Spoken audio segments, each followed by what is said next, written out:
Hi, I'm Shannon Miller, and I'm here from the Miller Elder Law Firm to talk a little bit about our clients, our loved ones, our family members who are in facilities that are on lockdown right now, and how to access them, and some ideas that we've come up with for how to make sure that your people are safe and being cared for properly.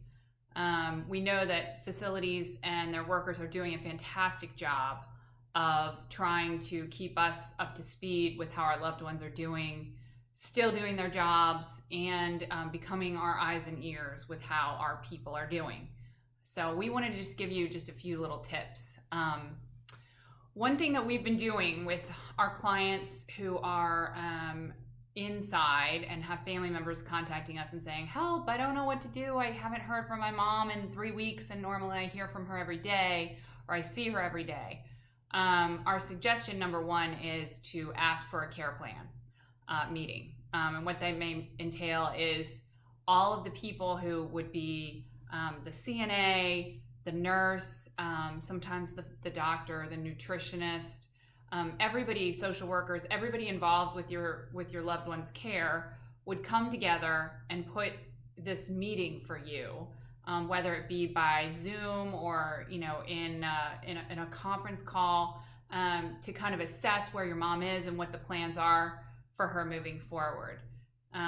We also recommend that you have a regular time that you're able to speak directly to your loved one, or having a designated healthcare person or social worker who has that regular contact with you, with your loved one there.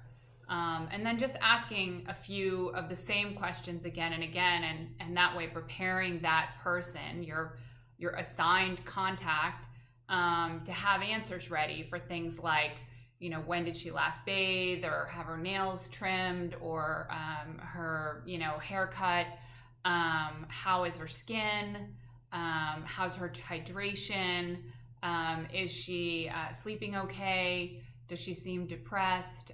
What are her medications? Have they changed at all? What we find is that sometimes people are receiving information that their medications like antipsychotics or antidepressants have been raised. You need to know about that.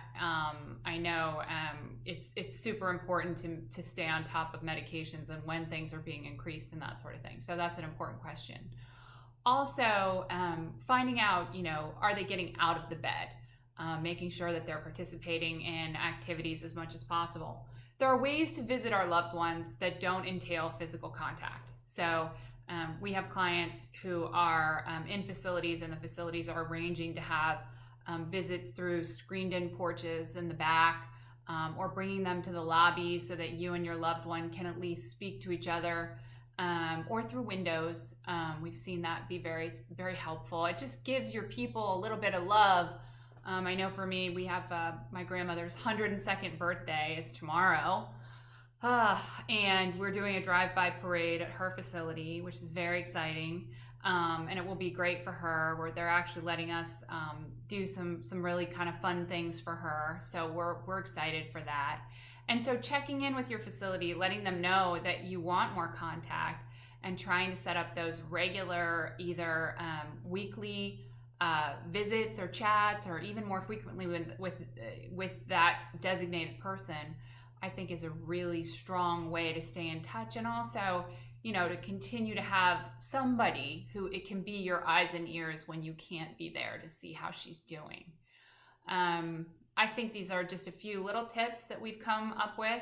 And if you guys have suggestions, please feel free to reach out to our office.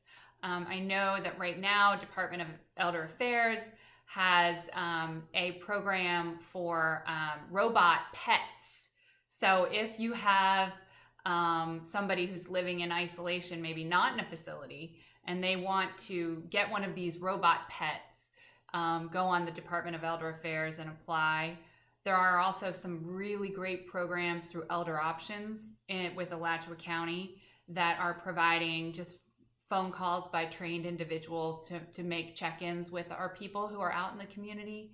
And, we just need to figure out the new normal right now. And so anybody who has any suggestions or any information that might be of service to our community, please let us know so that we can spread the word. I hope you all are well and safe, and please know that you're in our hearts. We think of you often, and let us know if there's anything that we can do to help. My name is Shannon Miller with the Miller Elder Law Firm.